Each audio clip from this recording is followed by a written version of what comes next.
रामकृष्ण हरी.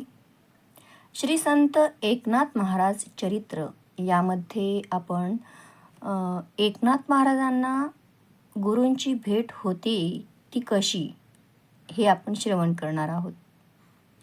हनुमंत भटांनी गुरूंचे नाव व ठिकाण सांगितले. त्या दिवसापासून एकनाथांना गुरुचरणाची ओढ लागली होती. त्या चरणांच्या कृपाप्रसादाशिवाय मनातील खळबळ थांबणार नव्हती.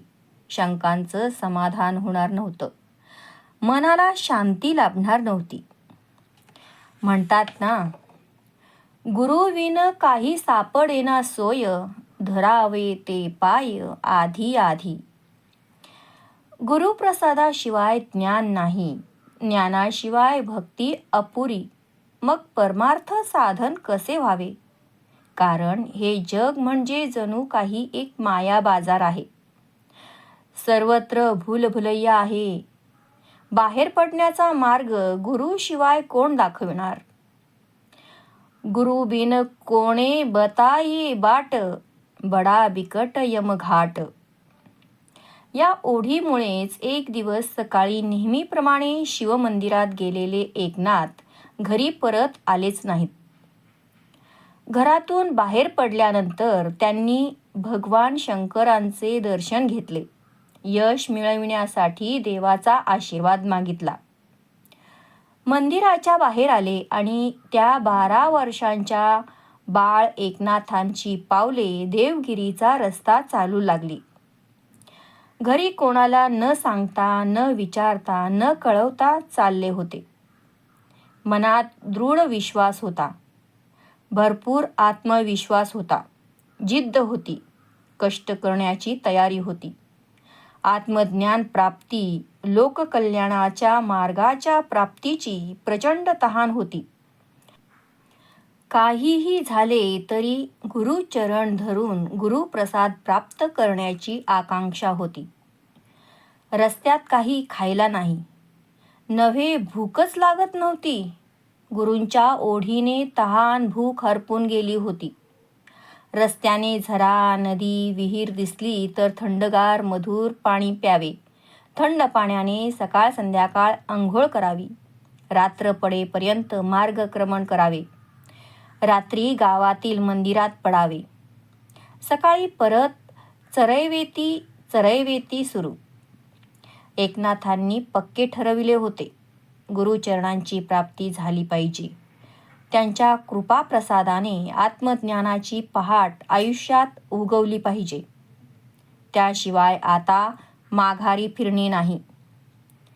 एकनाथांच्या मनात आता आजी आजोबांच्या प्रेमाची, मायेची ओढ अजिबात राहिली नव्हती. तहान भूक हरपली होती. मनात कशाचेही भय उरले नव्हते. त्यांना पाहिजे होता त्यांचे जीवन उजळून टाकणारा अंतःकरणातील आत्मप्रकाश. तो कुठे मिळणार आहे ते कळलं होतं. आता एकच ध्यास, फक्त तिथपर्यंत पोहोचायचे. आत्मज्योतीचा प्रकाश मिळवायचा. एकनाथ सलग 4 दिवस चालत होते. त्यांच्या अंगात प्रचंड उत्साहाचा संचार झाला होता. आता 4 दिवसांच्या पायपिटीनंतर ते एकदाचे देवगिरी येथे येऊन थडकले. गावाच्या धर्मशाळेत त्यांना 2 संन्याशी दिसले. त्यांनाच एकनाथांनी विचारले, आपणापैकी जनार्दन स्वामी कोणते? तेव्हा कुचेष्टेच्या स्वरात ते दोघे हसू लागले. त्यापैकी तरुण संन्याशी म्हणाला, का रे बाबा, तुला काय करायचे आहेत जनार्दन स्वामी? मला त्यांना भेटायचे आहे, एकनाथ धीटपणे बोलले. आता प्रौढ संन्याशी तरुण संन्याशाला म्हणाला, जाऊ दे रे, अजून लहान मूल आहे, काही माहीत नाही त्याला. तरीही तो तरुण संन्याशी म्हणाला, तू त्यांचा कोणी नातेवाईक आहेस का? नाही, पण नातं निर्माण करण्यासाठीच आलो आहे. कुठे राहतात ते? मला फक्त तेवढंच सांगा. आता तो प्रौढ संन्याशी समजावणीच्या सुरात म्हणाला, अरे बाबा, जनार्दन स्वामी म्हणजे या किल्ल्याचे किल्लेदार आहेत. किल्लेदार. त्यांना सहजासहजी कोणालाच भेटता येत नाही. आणि एवढा थोर माणूस काय अशा धर्मशाळेत राहतो काय? त्या समोरच्या किल्ल्यावरच त्यांचा प्रचंड मोठा वाडा आहे. बस एवढं कळायचा अवकाश त्या संन्याशांना वंदन करून लगेच एकनाथांनी जनार्दन स्वामींच्या वाड्याकडे धूम ठोकली. वाड्याच्या दरवाजाजवळ 2 पहारेकरी होते. वाड्याचा प्रचंड मोठा दरवाजा बंद होता.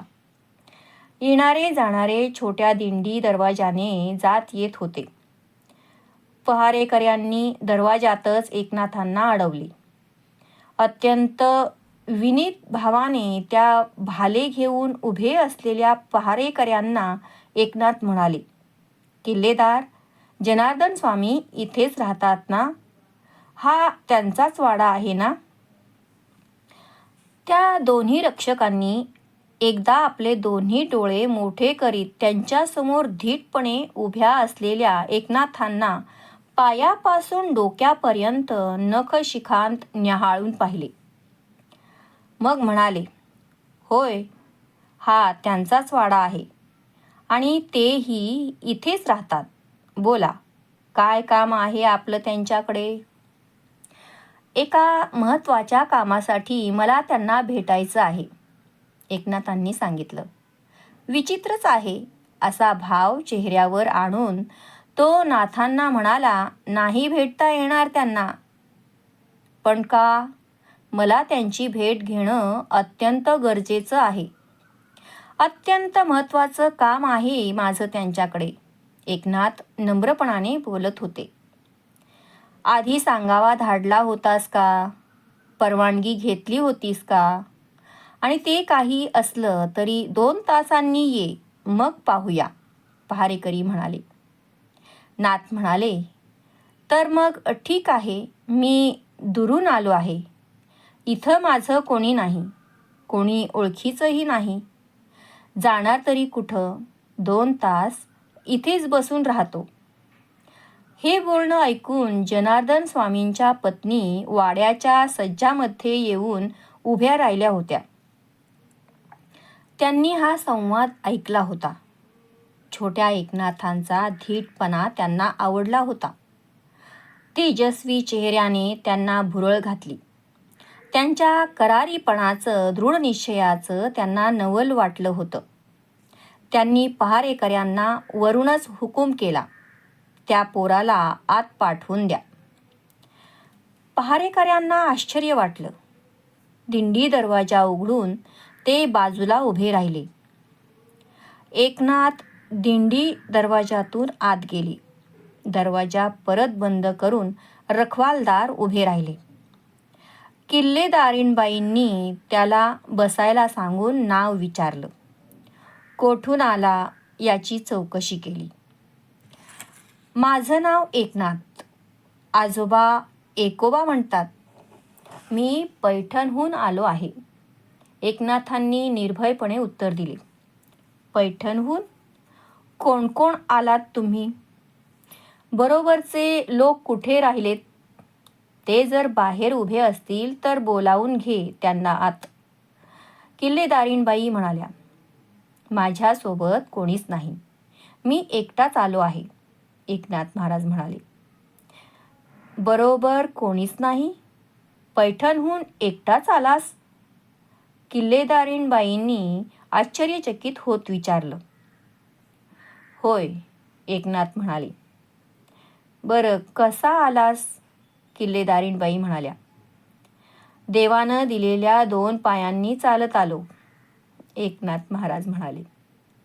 एकनाथांचे उत्तर ऐकून किल्लेदारीणबाई सरदच झाल्या.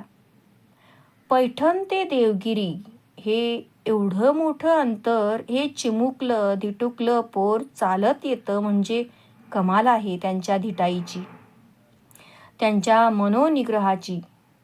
पुढं विचारलं, मग आंघोळ केली काल संध्याकाळी एका ओढ्यात. बरं, तुला पाणी काढून देते, स्नान करून घे. थोडा फराळ कर. तोपर्यंत गुरुपादुकांची पूजा करून स्वामी परत येतीलच. किल्लेदारीणबाई म्हणाल्या. किल्लेदारीणबाईंच्या आज्ञेप्रमाणे एकनाथांनी स्नानसंध्या केली. माऊलीने दिलेल्या गरमागरम अन्नाचे 2 घास प्रेमापोटी त्यांचा आदर म्हणून पोटात घातले आणि बुरुजांकडे धूम ठोकली. कारण त्यांच्या मनाला एकच ध्यास होता, तो म्हणजे कधी एकदा गुरुमाऊलींचे दर्शन होईल. किल्ल्याच्या एका तटाजवळ त्यांनी पाहिले की एक धिप्पाड देहाचा बलदंड शरीराचा एक तेजस्वी पुरुष गुरुपादुकांची पूजा करीत बसला आहे. बलदंड शरीर, रेशमी पितांबर नेसलेले, डोक्यावर केसांचा गोल घेरा, त्यात लांब शेंडी. त्याने मनात ताडले की नक्की हेच जनार्दन स्वामी असावेत. पण हे असे? पण त्यांच्या मनातल्या प्रश्नांची दखल घ्यायला तेथे अन्य दुसरे कोणीच नव्हते. मग तेथेच एक दगड पाहून तो स्वामींकडे नजर देऊन पाहत बसला. जनार्दन स्वामींची समाधी लागली होती. कुठलाही आवाज करून समाधी भंग करणे योग्य नव्हे, हे एकनाथांनी जाणले. समाधी उतरण्याची वाट पाहण्याशिवाय दुसरा मार्गच शिल्लक नव्हता. जसजसा वेळ चालला तसतसा एकनाथांचे मन अस्वस्थ होत होते. शेवटी स्वामीजी समाधीतून बाहेर आले. स्वामींनी त्याला पाहिले. एकनाथांनी उठून त्यांचे दर्शन घेतले. स्वामींनी गंभीर आवाजात विचारले, पोरा, कोण रे तू?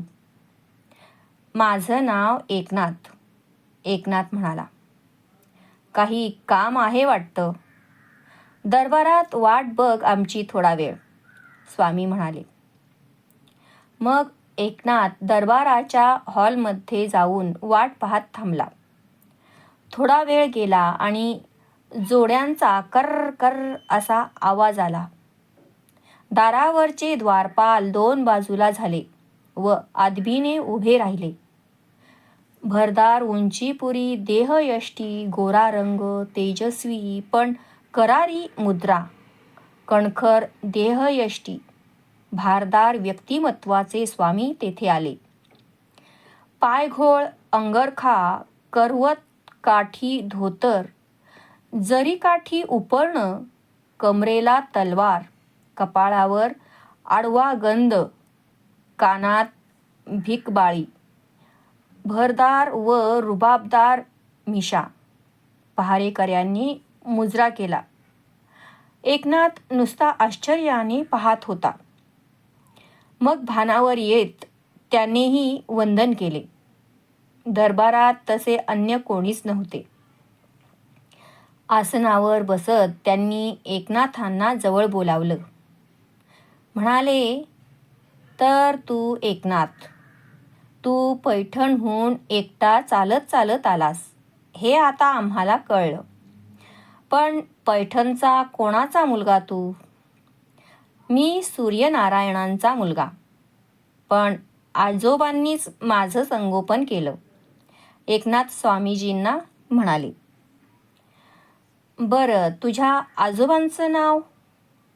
स्वामींनी विचारलं. चक्रपाणी शास्त्री म्हणतात सगळे त्यांना, एकनाथ म्हणाला. अरे, म्हणजे आमच्या त्या चक्रपाणींचा तर तू नातू नाहीस? आश्चर्याने स्वामीजी म्हणाले. कोणते चक्रपाणी? एकनाथांनी विचारले.